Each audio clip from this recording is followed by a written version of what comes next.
All right, we're a little bit later than we usually do. It is a new month. I just had a hunch something big was going to unfold, and it certainly wasn't exactly what I thought, but here we are nonetheless. We're doing today your piping hot monthly Bitcoin digest, where we go through all the biggest happenings in the world of Bitcoin to arm you with better knowledge and ultimately help build your conviction. Let's jump in.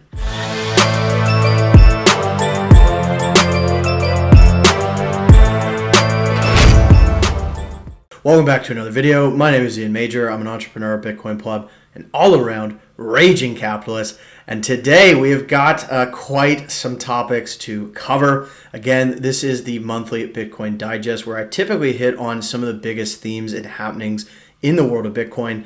Not surprisingly, this month's edition, we're going to focus an awful lot on the recent price action. And this is not to fixate on the short term, as those of you who have watched this channel for some time know, but rather to break down what's happening in the market so that you understand it better, and that when crazy things like what we've just seen observe over the last few days do happen, you can put it into the proper context and realize what the actual implications are. So today should be a fun one. You're not gonna want to miss a thing. For those returning to the channel, welcome back, my friends. As always, it is a pleasure to have you.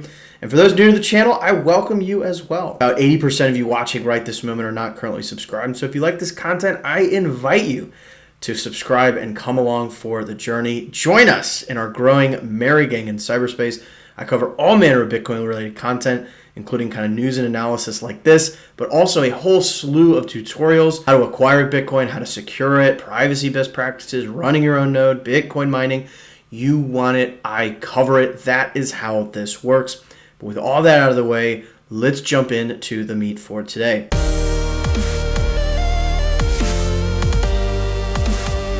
All right, so unless you've been hiding under a rock or perhaps hiding from your Twitter timeline, you will know that we have seen some spectacular fireworks, and unfortunately for many folks, not in a positive way, with the absolute implosion and meltdown of Luna. Now in this video, I'm not going to go into the inner workings of Luna and Terra. Again, a lot of other people have covered that type of content, but I do think some context is appropriate. So for those who are not familiar, Luna is a crypto asset that's accompanied by a collection of stablecoins, one of which, and perhaps the biggest of which, is UST, so USD Terra, right? This is an algorithmic stablecoin, meaning that when I mint new units of UST, or when I sort of retire that debt, as it were, or extinguish units of USD, what's happening is that there's a programmatic offset to Luna, which essentially serves as a backing to these stablecoins.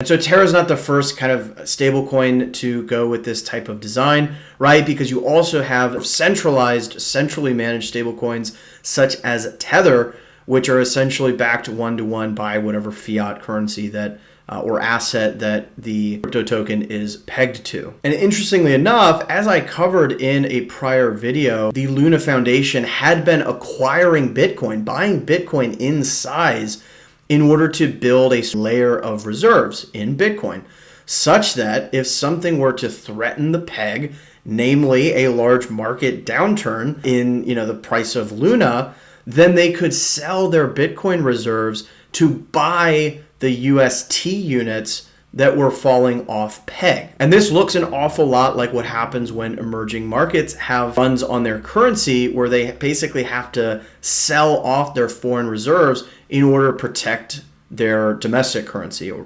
depending on if it's pegged or not. And so this was all a unique take on an existing concept, which is this algorithmic stablecoin. And so there are certainly a lot of folks who, months back were kind of looking at this, calling for potential scenarios under which this peg would fail, under which you could see, a run on Luna and Terra. In fact, I found one that was probably 6 months ago, back in November, in which, someone is just outlining a scenario in which all this would, crumble. And Do Kwon, who's the founder of Luna, responded very aggressively. And so this has been just a humbling moment, as we can see in this chart. And you can see this just absolutely meteoric rise up to, somewhere around kind of 120-ish. And it has come plunging all the way down to several cents. So from over $100 just a month or two ago to a few cents. It just goes to show how fast the unraveling of something like this can go. And so this has been disastrous, right? I mean, you've had people ape into Luna as this rocket ship. I mean, you've had Mike Novogratz get a tattoo on his arm. For all the retail folks who jumped on the, Luna train, I mean, life savings, all this stuff wiped out, totally gone, wrecked. And so, you do feel for some of the folks. And there's this question around, well, what happened? Like, how did this all go? There's rumors swirling around, as you can see here, that perhaps BlackRock and Citadel, so traditional financial institutions, borrowed 100K Bitcoin from Gemini. They, swapped 25 of that into Terra. And when the time was right, they called up Do Kwon at Terra Foundation, said they wanted to sell a lot of Bitcoin for Terra. As it was a large trade, they told him they didn't want to move the market and asked if he would like to buy their large block of BTC at a discount for UST. Do Kwon took the bait. He gave them a huge chunk of UST, thus lowering the UST liquidity significantly. At that point, BlackRock Citadel dumped all of the BTC and UST, causing massive slippage, triggering a cascade of forced selling in both assets. The real problem was BlackRock and Citadel knew that Anchor, so Anchor protocol, which holds a lot of Luna as a kind of yield generating protocol, was a Ponzi scheme. They offer 20% staking APY, and this crash would trigger more withdrawals than Anchor can repay. These forced withdrawals and selling would trigger a massive sell-off in Luna and ultimately a run that would break the $1 peg and wreck the market further, because you then had the selling of those Bitcoin reserves into an already weak market, right? Now, I think what's really striking is all the entities named in this accusation have come out and said, oh, we were not involved in any way, shape, or form. And so it remains to be seen, right? Like, I don't know if this is true or not. I would not be in any way surprised if it was true, right? You had Janet Yellen come out very quickly after all this happened saying, we need more regulation for, stablecoins in particular and all this and that. And so it just would not surprise me in the slightest. And it just goes to show that, like, if there is something of faulty design, these are very free markets, and that thing is going to get torn down. So a lot of retail got wrecked in this, not just if you were in Luna. I mean, if you look at altcoins, they've just been absolutely plunging, right? And obviously Bitcoin is down quite a bit. And this is what happens, right? This is what happens in a down market. You get a lot of people that get burnt, and the number of people posting on Twitter, okay, that's it, I'm done, I'm, a full hardcore Bitcoin maxi now. Like, that's how this happens. You get burnt, and then you realize all this other stuff is just crap. Now, something of this magnitude, right? I mean, Luna had a market cap of 40 whatever billion. That's big. And so the wipeout of that entirely, you would imagine to have cascading effects. So the big question is, what are the second and third order effects of this? You would have to imagine that, a lot of the big custodians, whether it's exchanges or, lending, borrowing platforms, a lot of these entities probably had pretty big exposure either to Anchor protocol or, Luna, Terra in general. And so it begs the question, right? Like, what are going to be the after effects or the aftershocks of this massive event? You have Coinbase absolutely plunging off a cliff. And part of the reason was just awful performance. But the other reason is that they came out, they added new language into their user agreement that stipulates what happens if they were to undergo some sort of bankruptcy event. Now, Brian Armstrong, the CEO of Coinbase, quickly came out and clarified that, well, this is just an added requirement from a regulatory standpoint that we now have to add in. But, like, who knows what's really true? And you've heard me on this channel say for a long time, if you leave your Bitcoin on exchanges, it is not your Bitcoin. And I think we are going to potentially see that tested in a big way. And so that's an open question, right? Will there be kind of additional contagion as a result of this massive blow up. Now, zeroing in a bit more back onto Bitcoin. So Bitcoin, obviously the price has fallen. You kind of naturally had some fall over the last few months given the macro backdrop, which we will also talk about in just a moment. And you had this massive kind of cataclysmic event with Luna and the unfolding therein that has driven the price quite low. Today is Thursday, May 12th. I had bids set all the way down to 25.9K, and those were met this morning. So one, I'm pretty thrilled about that. But two, it just goes to show that there is definitely still weakness out there. But suffice it to say, like for your stacking strategy, it's very much an open question of like, well, are we falling further? Should I hold out, right? I'm always going to advocate for, dollar cost averaging approach where you keep some dry powder for huge kind of spikes down like this. Of course, none of this is financial advice, but Dylan gives us some good context here as he always does. Realized price, which is essentially the kind of average on-chain cost basis, is right now a little over 24K. And then what he's doing here in this specific chart is creating a ratio between the market price and the realized price. And you can see these pretty clean, this orange line here, this ratio is quite clean and kind of marking, peaks as well as big buying opportunities. You can see that we're getting pretty darn close. I think this graph is a little bit dated. So that may suggest, like, barring an additional kind of massive liquidity shock event similar to March 2020, that may suggest that the bottom, as it were, is pretty darn close to where we are. Of course, anything goes in this market. You just never know what's going to happen. But I do think that is a useful view. And we also have this other very interesting development, which is Bitfinex long. So Bitfinex is an exchange known for whales. And you are seeing the number of longs, so basically people who are betting that the price will rise, go absolutely parabolic. And so this is interesting, right? This could certainly be a psyop, but if you look back over this chart history, it's pretty clean, right? It's a pretty clean view. This is big smart whale money. You see the kind of white and blue line, which represents the Bitfinex longs.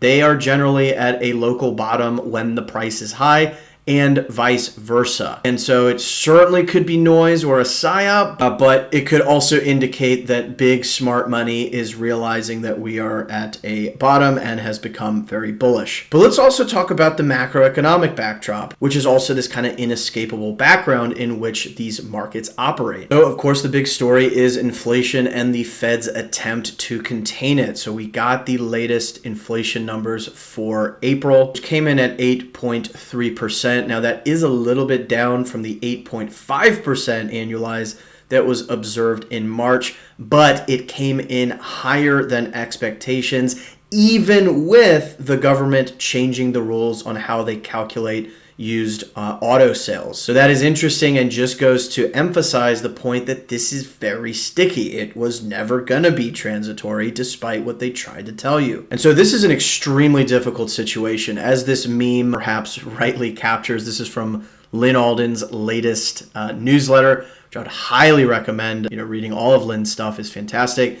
Inflation is too high, which it certainly is, but we can't increase supply, right? There's all sorts of supply chain constraints, both what we might call organic, but I increasingly think that, China is using this kind of zero COVID policy to force more inflation into the US economy, right? And so the Fed's whole kind of mandate is, well, we need to reduce demand. We need to reduce demand. We need to raise rates in order to reduce demand. But that comes with a cost, right? That means a recession. And there's a whole slew of indicators I'm not going to go through today that are, blinking yellow and red, indicating that a recession is imminent. We may even already be in one. But we have to realize that this is a political game right now. So Biden, of course, came out and said, combating inflation is his top domestic priority. Weird how that's changed. Strange how mere months ago we went from inflation is just not a thing at all to inflation is being transitory, to inflation is being good, to inflation is actually bad, right? So absolute, nothing new here on the political front. And keep in mind that the U.S. midterm elections are coming up. And so, Biden and the powers that be are desperate to contain this issue.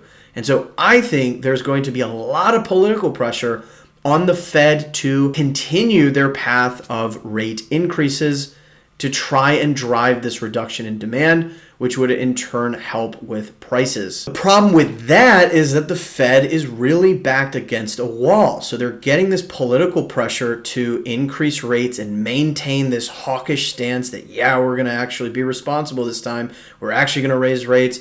We're going to do this and that. We're going to tighten, blah, blah, blah, blah, blah. But the problem is that with the current level of indebtedness, especially in the US and elsewhere, you just can't go that high. You know, I've seen people throw out 10-year treasury rates of between 3 to 4% maybe when things really start to break. Luke Grauman, who's one of my favorite macro thinkers, often points out the fact that we're well over 120% in terms of debt to GDP. And so what that means is that if you increase rates, number one, the debt becomes unserviceable. You default on the debt. That's not acceptable. But then also, as you increase rates and decrease demand, you're also going to plunge tax receipts with it.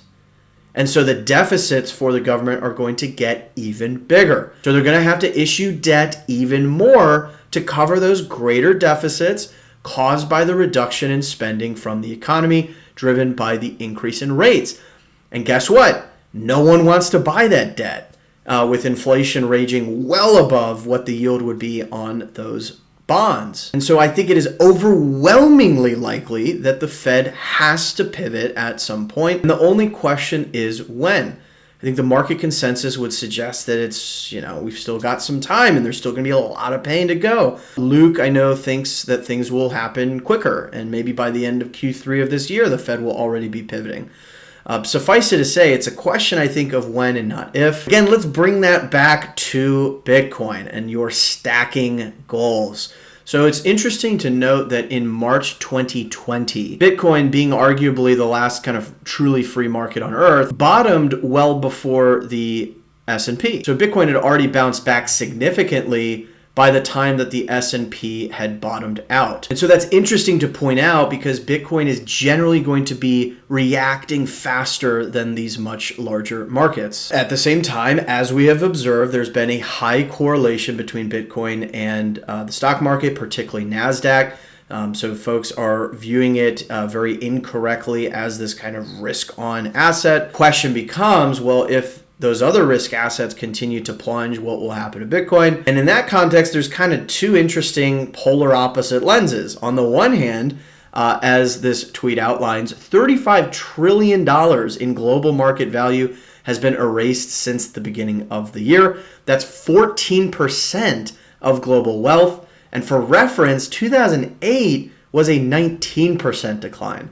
So that seems crazy. But at the same time, as we can see, this is an S&P 500 chart from the beginning of 2020. That trough of the March 2020 liquidity shock is well below where we currently are now. And so if you forced me to share my perspective, I think there's really two scenarios, two categories. One scenario is that we don't see a massive liquidity shock similar to what we saw in March 2020. And if that is true, I think the bottom is pretty much already in. Maybe we'll see some further testing of lower levels, deeper into the 20s, but like hard to believe that it would go lower than that. That's scenario one. Scenario two is if we do see a massive liquidity event similar to March 2020, then all bets are off, and who the hell knows where that falling knife would officially be caught. Back in March 2020, I think it went as low as something in the 4,000 range. I was buying then as I will be buying now. So, I mean, it is what it is. And I think it is worth noting that we are inching closer to that liquidity crisis. You see bond spreads reflecting that. You see a lot of different indicators suggesting that there is starting to be some real strain in credit markets and elsewhere. And so it's not that hard to imagine if the Fed, being pushed politically, continues on its current course, things probably will blow up. And so hopefully that gives a little bit of perspective on things. Again, I want to emphasize short-term price movements mean nothing in the grand scheme of things. But when we're talking about big downside and big potential downside events, such as what we're discussing in this video, I think that can have a meaningful impact on your ability to stack sats, right? And so it does make sense to at least be aware and ready, right? You have your weekly DCA or your daily DCA or whatever it is, buying indiscriminately regardless of what the price is, but it may also make sense to have some spare cash set aside in case we do see some fireworks. I think that only makes sense if the mission is to acquire as many sats as possible, as much Bitcoin as possible. And of course, in all of this, we often have to ask ourselves, has anything really changed? Like, has anything fundamentally changed with Bitcoin? And the answer, I think, is eloquently addressed through this chart. This is admittedly a little bit dated. I think this is from the end of February, beginning of March 2022, and it shows the number of non-zero Bitcoin addresses, and this has basically gone straight up. And you can see that in the orange line, along with price in these undulating waves on the log scale here. Now, who knows? You could see a dip in the number of non-zero addresses, similar to what was observed in 2018, as you can see. But again, this is a one-way train. If nothing else, the broader case for Bitcoin has only strengthened. A lot of people will criticize and say, well, it's clearly not an inflation hedge. Like, where's the price action when inflation's raging?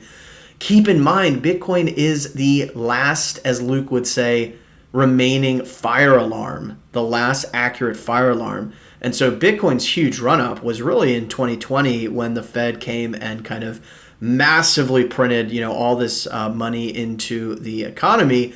That was when Bitcoin reacted, right? And all the actual CPI inflation that we're observing now is a lagged effect of that. Of course, there have been supply side considerations that have exacerbated it. Make no mistake, right? Inflation numbers were very high even before Ukraine, even before any of the stuff that is being cited as the cause currently. That is all political posturing, and anyone who's willing to rationally approach the subject would agree. And we also had country number 2, right? Central African Republic. And so there you go. The human brain has a tendency to fixate on what is immediately in front of us. And it's always, always hard to take a step back and look at things from a broader lens.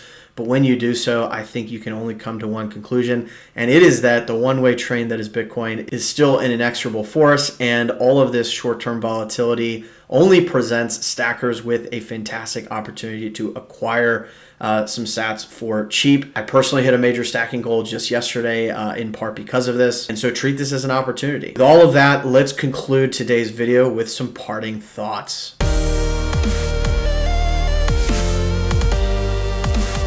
All right, my friends, so I know this month's edition, we spent a lot of time on price action and Luna and the macro backdrop, but I think this is all really important to help put things into context and then juxtapose that versus the broader story. And so bottom line, what are the things you really should be doing or shouldn't be doing? Biggest thing you should avoid right now is using leverage, either up or down. Anyone who's leveraged up, there's gonna be more volatility, and you're probably going to get wrecked and killed, and it's just not worth it. And that is particularly true for folks who maybe have lost everything on Luna, and they're now desperate to make it back, and so they're going to go long, leverage long. Like, that is just going to work out poorly. So avoid leverage. Number 2, and you should anyways already be doing this, but now even more so, is getting your Bitcoin off exchanges and even off of third parties such as centralized lending and borrowing platforms. It's just not yet clear whether there will be any kind of contagion as a result of the Luna implosion.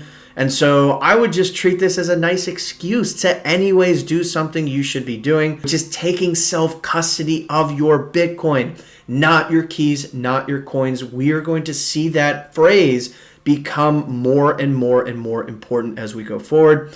And lastly, if you're like me, long-term hodler, enjoy the discount, enjoy the sale. And the last thing I would say is do some self-reflection. Like, if you were caught up in the Anchor protocol, getting 20% APR, know that you weren't alone, but you have to now challenge yourself. Like, why did you think that was reasonable?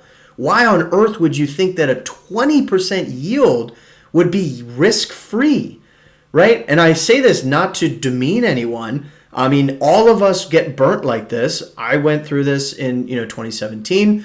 All of us have these war stories, but you have to learn from them. And so I would encourage and invite you to really do some self-reflection, Because if you got tricked by this, again, you're not the only one, but you have to learn from that. That's the most important thing. But I'm curious to hear, what are your thoughts? Let me know your thoughts in the comments down below. But for now, we'll go ahead and leave this here. I hope you found this valuable and useful. If you did, you already know what to do. Smash that like button. Subscribe if you haven't already, because we're going to cover some related topics in the coming months, I'm sure. But for now, we'll go ahead and leave this here.